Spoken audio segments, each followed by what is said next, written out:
This program is brought to you by Emory University. You know, what's really fun in science fiction films is to see how they've changed over the years, especially if you go back to one that was a classic in its time that is now facing a remake right now, and that's TRON.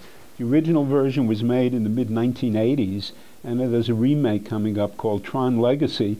And it's a lot of fun to ask yourself, what has changed, and does the movie reflect changes in how we see the world around us? If you don't know the story, TRON is about a very brilliant computer hacker who somehow gets sucked into a computer and whose life is actually threatened inside the computer until he's saved by a program that helps him escape the bad guys or the bad programs in the computer.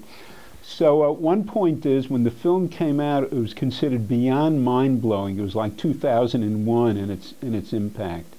People really just grabbed onto the idea of being sucked into a digital world.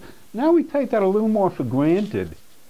Many of us are in the digital world, not exactly in the form of bits running through a computer, but we have social networking, we have game consoles that can almost read our minds. The newest ones actually follow your motion. So I'm wondering if the movie won't seem a little hard to update to get us to where we are today. If you look at the trailer, the special effects now are certainly much better than they were over 20 years ago. In fact, they're kind of stunning. And if you look at the write-up for the old movie, they had a lot of trouble getting the special effects to work. They did all kinds of kludging and patching together to make things look good. Now I think it goes much more seamlessly. So that part, you could say, not movies about science, but the science of making movies has gotten much, much, much better. But as I say, we're used to the idea of living in a digital world, and we encounter it every day, and maybe it will not seem so special. One thing that really stood out for me was that in the original TRON, the way that the hacker, Jeff Bridges, is made digital is that he stood in front of a huge laser called the Shiva laser.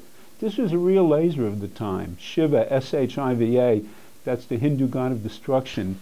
And the laser was named after that god. It was set up at a major federal laboratory in California, and it was supposed to provide so much power that it could generate hydrogen fusion. Huge amount of power, just gigawatts and terawatts of power. So the idea then was that Jeff Bridges actually had to be disassembled by a laser before you could put him into a computer. Now that seems a little extreme, and we all now live in the digital world, and we've also encountered the idea of uploading our personalities to a computer and then recreating ourselves.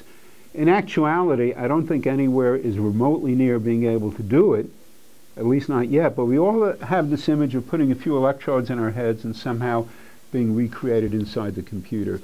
So that particular aspect of TRON now I think would seem a little bit dated, and yet by looking at the trailer and what I picked up on the internet, it does seem they're still going to use the Shiva laser. So they're going to insist that Jeff Bridges be totally disassembled, but I'm not sure that the average viewer today is going to see that as quite the way to go. Still, from what I've seen in the trailer, the special effects are so stunning that this is a great example of what Hollywood can do for science fiction. It can make these imaginary worlds absolutely look beyond real. No other medium can match that. The preceding program is copyrighted by Emory University.